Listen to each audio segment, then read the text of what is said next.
Bueno, vamos a ver la introducción a la instrumentación de procesos, capítulo 15 del libro de Camacho Llero. Vamos a ver, bueno, en este capítulo introductorio vamos a ver características generales de la instrumentación y después vamos a ver ciertos grupos de instrumentos en los capítulos que siguen, con más detalle, obviamente. La instrumentación, ¿qué es la instrumentación? Bueno, son todos los instrumentos, valga la redundancia, todos los elementos que me componen mi lazo de control o mi sistema de control. Ya vimos la teoría del control, vimos cómo funciona un controlador, cómo hay que sintonizar, cómo digamos, la sintonía o la configuración del controlador depende de las características de respuesta de mi sistema. Fundamental conocer cómo responde el sistema para poder yo controlarlo. Y luego vimos que cómo, con los capítulos de control avanzado, vimos cómo poder configurar mi control PID para sistemas en donde la complejidad no me permite sintonizarlo de la manera tradicional. Y vimos las técnicas avanzadas como cascada, como anticipativo, proporción, etc. La instrumentación básicamente la podemos, lo que necesitamos, la instrumentación requerida para un sistema de control son instrumentación para medir variables, instrumentación para manipular variables, o sea, actuadores, sistemas de transmisión de información, o sea, líneas, básicamente, y los controladores, que son los capaces de recibir la señal de la instrumentación de medida, que la recibe a través de una conexión o de una línea, y mediante otra línea la lleva hasta el elemento que actúa sobre el proceso, o sea, sobre básicamente la válvula en la mayoría de los casos. Existen dos tipos de... Primero vamos a ir por el lado de la parte de medición. Vamos a ver algunas características generales. Algo de esto tienen que haber visto en física hace ya 1000 años, en el primer año. Hay dos modos de medir una variable. Tenemos medición directa y medición indirecta. La medición directa es la comparación, sin más, de un elemento con otro. Por ejemplo, una regla, un compás, en donde yo pongo una regla sobre otro elemento y leo cuánto mide porque estoy comparando una distancia con otra. Y las mediciones indirectas, en donde, por ejemplo, con un resorte, con una báscula, con un dinamómetro, yo cuelgo una masa y el desplazamiento del resorte debido a la masa del cuerpo me produce un cambio en una escala en donde yo mido una distancia, pero esa distancia en realidad me está midiendo el peso. O por ejemplo, mido el desplazamiento del mercurio del alcohol en un termómetro y esa distancia en milímetro, en centímetro, depende de la temperatura, ya que hubo una expansión térmica del mercurio del alcohol, la cual me indujo ese desplazamiento del fluido del termómetro.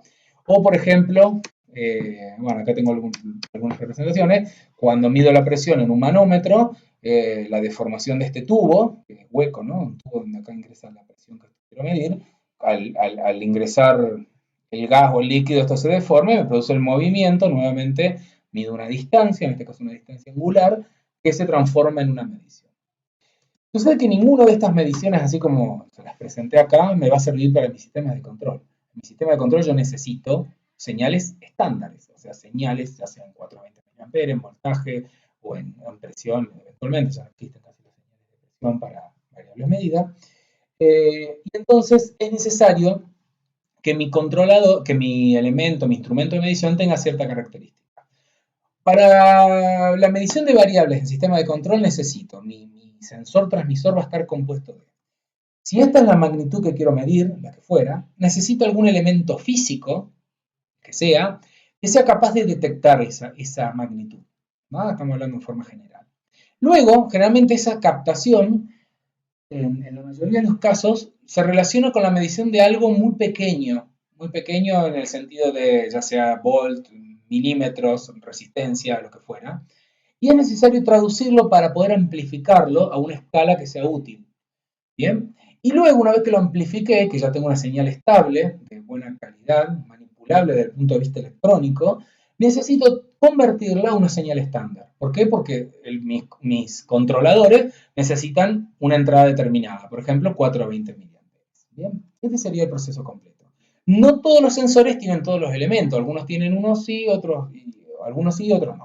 Por ejemplo, si yo quiero medir Newton, quiero medir un peso, una fuerza, yo podría usar el dinamómetro este que les presenté acá recién. Vamos a poner el puntero, que está acá, este es el dinamómetro. Pero si yo quisiera convertir este desplazamiento en una señal eléctrica, algo que podría hacer es ponerle a esto una resistencia acá, una resistencia plana, de grafito, con un cursor. Entonces, al desplazarse este vástago que está acá, esta escobilla va a tomar distintos valores de resistencia, por ejemplo, y si estoy atravesando eso con una corriente, al variar la resistencia me va a cambiar la caída de tensión.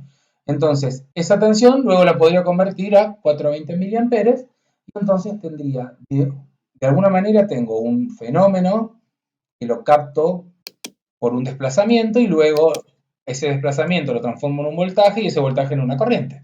Por ejemplo, por decir ejemplos cualquiera. Un caudal en litros por segundo, yo mido los milímetros de diferencia de presión, los milímetros de líquido, ¿no? De presión de líquido que tengo en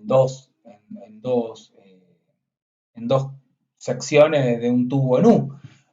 Nuevamente, esa diferencia la podría convertir en voltaje mediante un elemento de sensado óptico que me marque la distancia y que me la convierta en voltaje, y luego esa señal transformarla en PSI.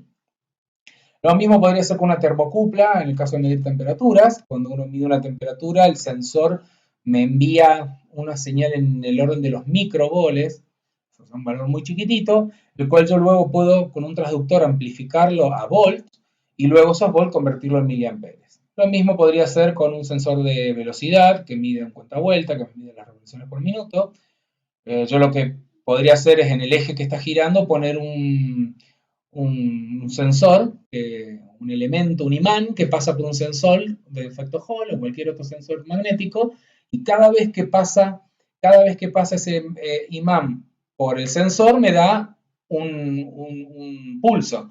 Si mido la distancia entre pulso y pulso, podría calcular, podría convertir la frecuencia en un voltaje y ese voltaje en una señal en miliamperes e introducirlo a mi controlador. ¿Bien? Tendría una frecuencia, finalmente tendría una señal en miliamperes, pero que en realidad me está midiendo una frecuencia y en consecuencia una velocidad. Hago la conversión de angular a velocidad. Bien, acá hay algunos ejemplos. Por ejemplo, esto que está acá es una termocupla casera con dos alambres de, bueno, de los, creo que es K, así que es nicromo y no me acuerdo, alumel y nicromo, creo que son los dos elementos que la conforman. Esto que está acá es el transductor. A dos de estas patitas conecto la termocupla y luego esto lo meto acá adentro en el cabezal DIN y por dos de estas patitas me saco una señal en 420 miliamperes. Las otras dos patitas las utilizo para darle alimentación a esta plaquita, generalmente 24